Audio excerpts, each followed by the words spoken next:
Eh bien le bonjour les abeilles du 34, j'espère que vous allez bien. Aujourd'hui nous allons parler d'APRS, donc APRS pour Automatic Packet Reporting System. Ah bah voilà, là on a une petite démonstration de messages qu'on vient de recevoir d'autres stations sur le mode APRS. Donc, l'idée, c'est de faire une introduction à la PRS pour vous montrer un petit peu à quoi ça sert et à quoi ça pourrait nous servir en tant que veilleur radio. Et également, vous présenter un petit système qui pourrait être vraiment intéressant à mettre en place en situation de catastrophe pour facilement s'identifier et se localiser par la radio. Donc, APRS, c'est pour Automatic Packet Reporting System. Donc en gros, en français, un système automatique d'envoi de paquets radio, donc c'est de la donnée numérique, pour se localiser, se positionner.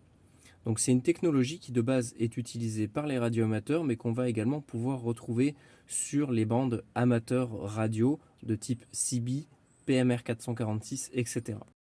Donc pour ça, il existe plusieurs fréquences en France. Au niveau d'FCF, on a proposé le canal 12 PMR 446, puisque l'envoi de paquets, pourquoi le 12? Puisque l'envoi de paquets se fait principalement en 1200 bauds par seconde. Et donc, c'était un moyen mémotechnique de retenir plus facilement la fréquence, donc canal 12 pour la PRS en 1200 bauds. Sur la CB, il existe depuis déjà plus d'une dizaine d'années une fréquence unique pour la PRS qui est le 27-235. Donc si je ne me trompe pas, c'est le canal 24 en FM. Donc comment fonctionne grossièrement le système APRS? On va avoir des appareils radio qui vont pouvoir transmettre sous forme de données numériques un indicatif ou un QRZ pour notre part, puisqu'on n'a pas d'indicatif officiel, on est des amateurs radio non officiels, donc des QRZ, donc pour nous identifier notre position, un type de station. Donc je vous mettrai en lien dans la description de la vidéo un site qui permet de voir les stations APRS partout en Europe. L'idée, ça va être bien sûr d'essayer de se connecter donc sur ce réseau.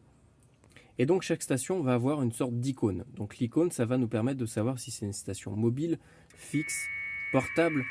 Est-ce que c'est un poste de secours? Est-ce que c'est un incendie? Est-ce que c'est... Bref, en fait, on a des dizaines et des dizaines d'icônes différents qu'on va envoyer en même temps que notre indicatif. En plus de ça, on va pouvoir également rajouter un message. Donc là, par exemple, moi je suis sur un Yaesu VX8 qui fait le mode APRS. Alors vous allez me dire, bah oui, mais moi j'ai un Baofeng, comment est-ce que je peux faire de l'APRS? Eh bien, vous avez des logiciels gratuits sur téléphone. Sur téléphone, je suis pas sûr, en tout cas pas de manière officielle, c'est payant officiellement. Et ben voilà, là on a une station FRA 001. On va regarder juste après les stations qu'on vient de recevoir. Et donc, je vais vous montrer directement. Donc ma position, donc ça c'est ma position, donc j'ai mis latitude, longitude. Alors je vous rassure, c'est pas ma position exacte, hein, c'est pas chez moi, c'était une manière de mettre quelque chose. Alors on va retourner dans les menus. Donc mon symbole, donc le symbole tout simplement, ça permet, hop, je vais poser ma radio ici. Le symbole, ça va nous permettre de dire qu'est-ce que l'on est. Donc une personne, un humain, une personne. Un triangle, ça va être à définir un point intéressant. Win APRS, je crois que c'est des points de connexion.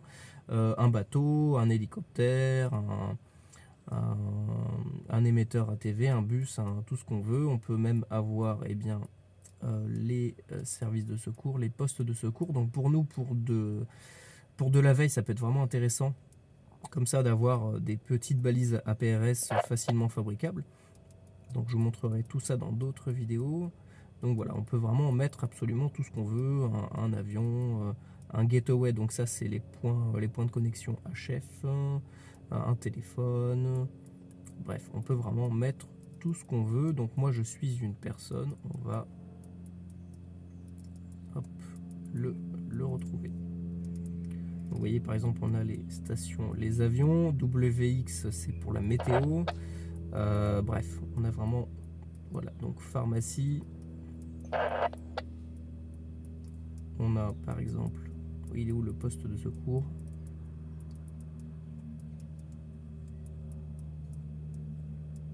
Ecolink, donc ça c'est les relais par internet. Vous voyez,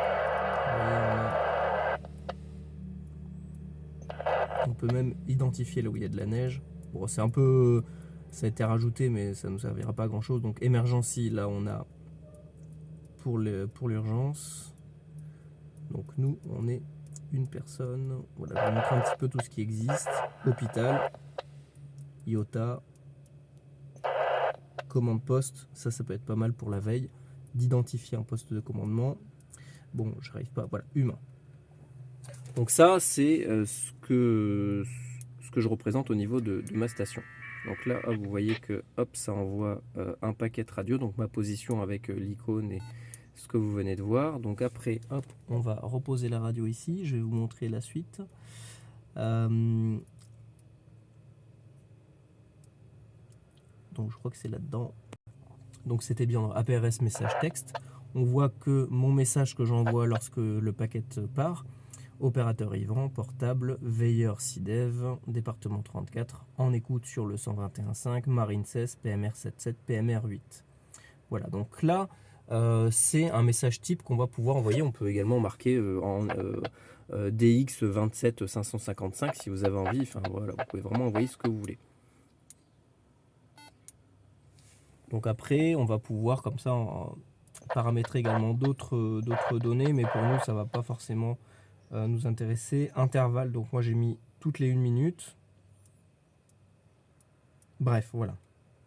Et call signe, donc moi vous allez pouvoir me retrouver sous le call signe. Ah oui, j'avais marqué LF pour le test, donc ça va être CF.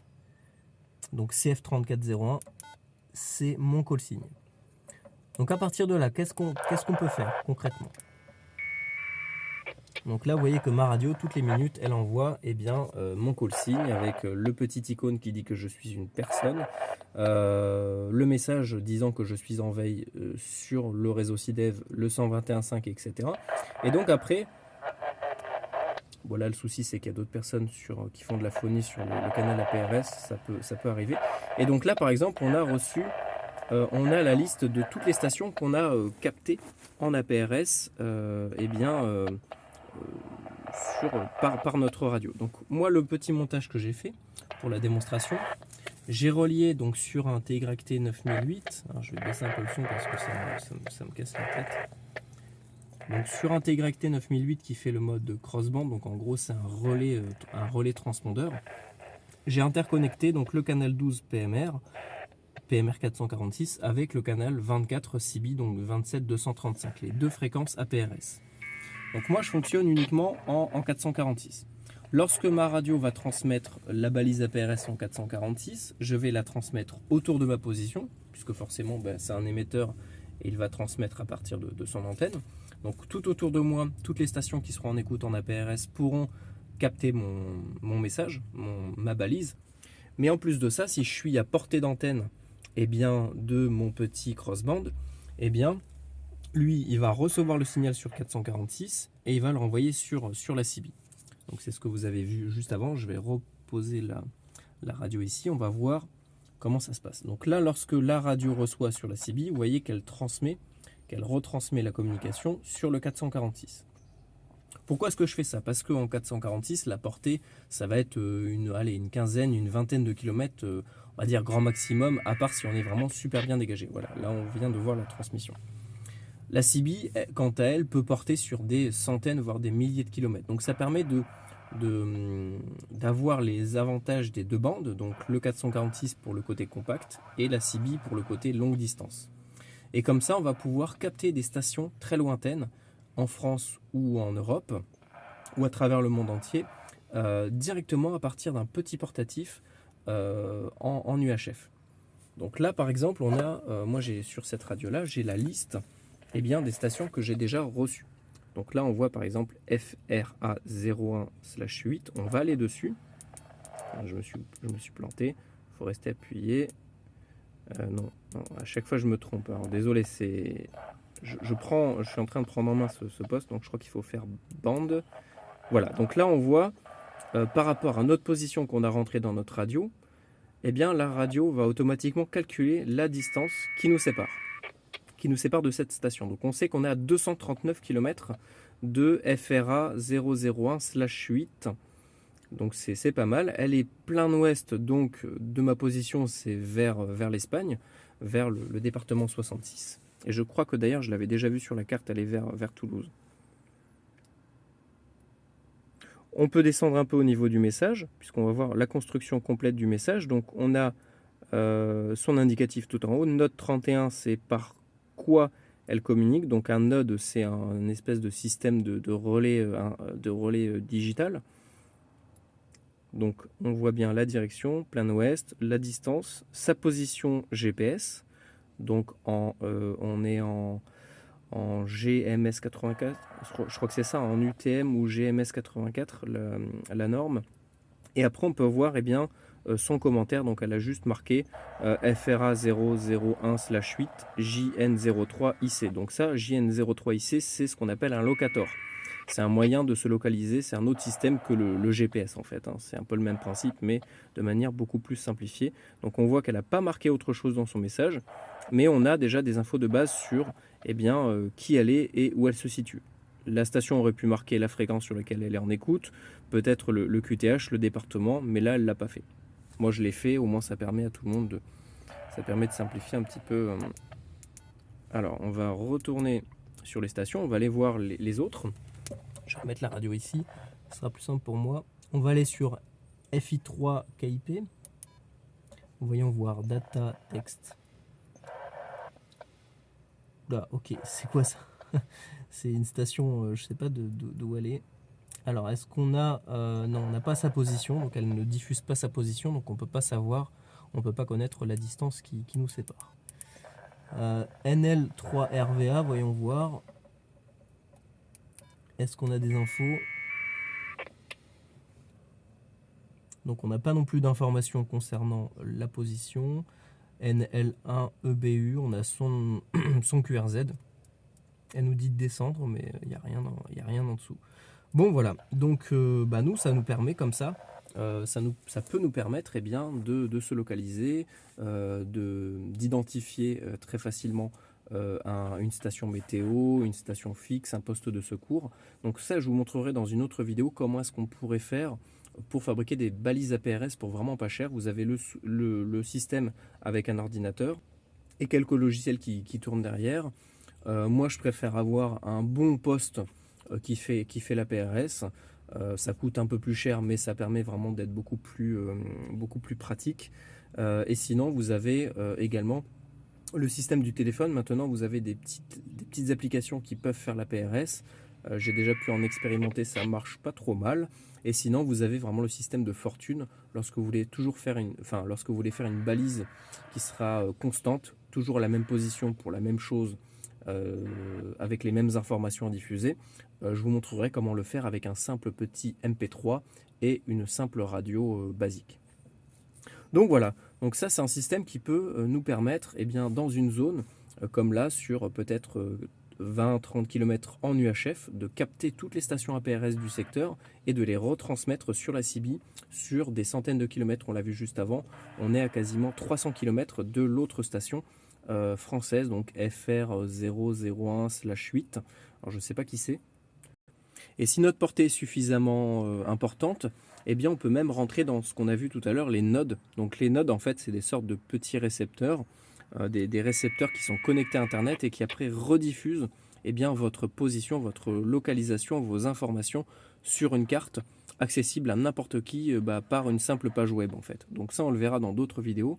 Et donc l'idée, c'est que par ce système-là, on puisse rentrer, être capté par ces fameux nodes, ces nœuds, en français ça va être des nœuds, c'est des points de connexion, donc des relais en fait, des relais par internet qui vont capter notre signal APRS et qui vont le convertir en format lisible sur un ordinateur et sur une carte de type Google Maps par exemple. Donc après ça on peut aussi le faire en mode offline, mais pour l'instant on va pas se lancer là-dedans. Donc voilà, c'était une idée que je voulais vous présenter parce que ça c'est un système facile à mettre en place, hein. Vous avez juste à enclencher le mode crossband, régler les deux fréquences sur la radio et c'est bon en fait. Donc voilà, c'était juste pour vous montrer cette petite expérimentation que je voulais faire. Donc ça fonctionne plutôt bien et puis voilà, moi c'était surtout manière de vous partager ce petit bricolage. Donc là hop, on peut voir ma transmission de balise en direct. Et donc peut-être qu'à un moment donné, eh bien, FRA 001/8 recevra ma balise et saura eh bien, qu'il y a une station en APRS en veille dans le sud de la France. Voilà, donc bah, écoutez, bonne journée à vous, puis on fera d'autres tests prochainement concernant l'APRS.